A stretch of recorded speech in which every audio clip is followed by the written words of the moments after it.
মানুষ আমায় বোকা বলে। আমি মূলত বোকা নই, আমি আসলে স্বার্থপর হতে পারি না। আমি পারি না মুখের ওপর না বলতে, আঘাতের বিনিময়ে আঘাত ফিরিয়ে দিতে।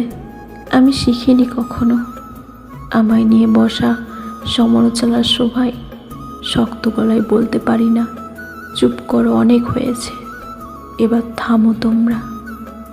আমি সবটা হজম করে মাথা নিচু করে চুপচাপ থাকি, আর এসব দেখে মানুষ আমায় বোকা ভাবে। ভাবুক, লোকে ভীতু বলে হাসে আমায় নিয়ে।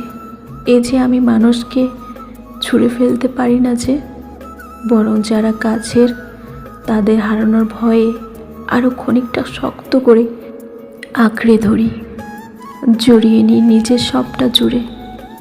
তাদের সামান্য নীরবতাও চোখের জল ফেলে, হয়তো তাই তারা আমায় নিয়ে হাসাহাসি করুক।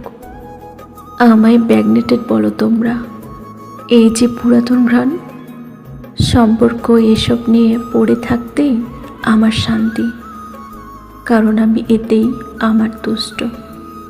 আমার ভালো লাগা, আমার স্বস্তি, এতে কতজন আমায় কত সমালোচনা করেছে, সে করুক। তোমরা আমায় বোকা, ভীতু, ব্যাকডেটেড ইত্যাদি ইত্যাদি বলো, সে যাই বলো, তবে বিশ্বাস করো, স্বার্থপর কিংবা অহংকারী নই আমি মোটেও। আঘাত সহ্য করার ক্ষমতা আমার অনেক আছে, কিন্তু ভুলে যেও না আমিও যে মানুষ।